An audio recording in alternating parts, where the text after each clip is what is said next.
Welcome to another Hero Arts video. Today I'm going to show you how to make an instant book.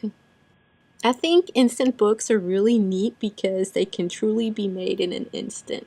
Here's one that I made of a recent vacation.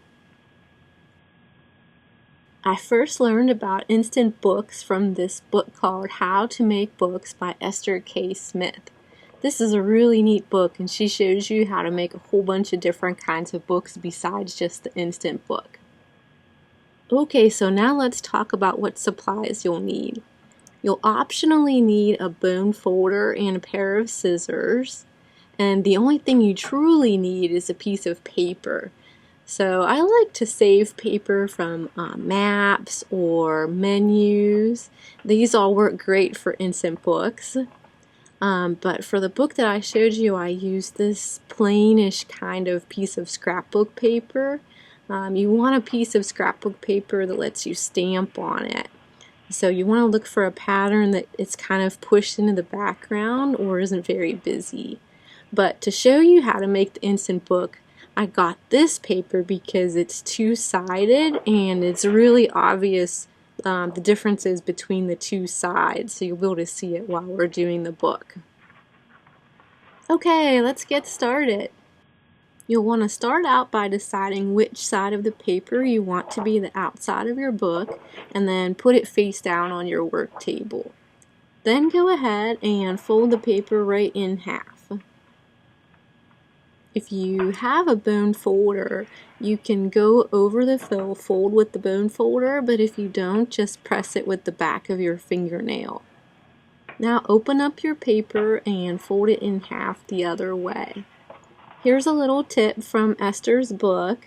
If your paper is thicker the way the scrapbook paper is, you can leave about 1/8 of an inch on the edge instead of folding it exactly in half. This will make it where your pages will all line up when it's finished. Now go ahead and fold it in half again and do your bone folder or your fingernail to crease it. Okay, now you have a decision to make. See this fold right here? We're going to want to open that up to this fold that we just created. And so you're going to want to either tear along that fold or cut it with scissors. Personally, I like tearing it because I think it gives it a nice distressed edge. Plus, it's really easy to tear since we made the good crease. Okay, now for the moment of magic when this piece of paper will turn into a book.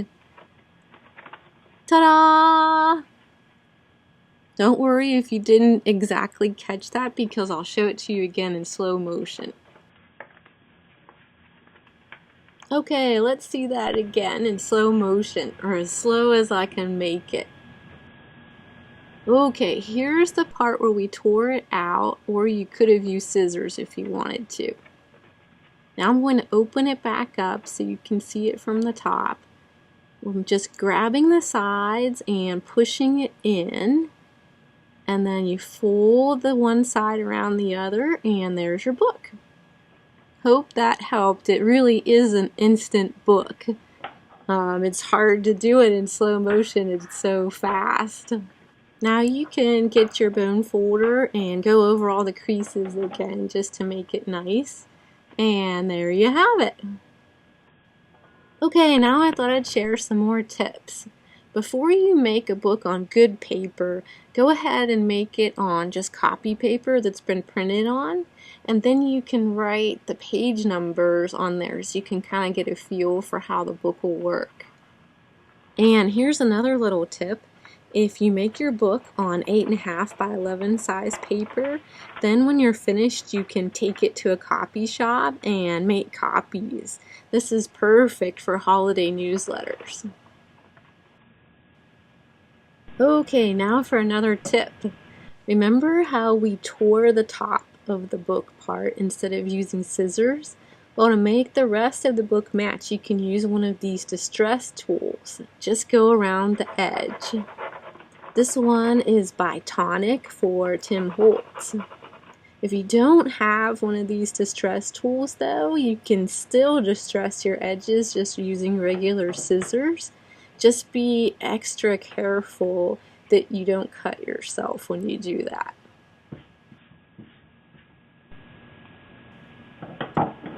Now I thought I'd share some books that Esther's students made. The first one is by Polly Faust, and I just love it. She used scissors to cut the top of her book, so you can see how that looks. And I also wanted to show you how the quotes background stamp fits perfectly on a book if you make it out of 8.5 by 11 size paper. This Write Your Message stamp is another one that fits perfectly.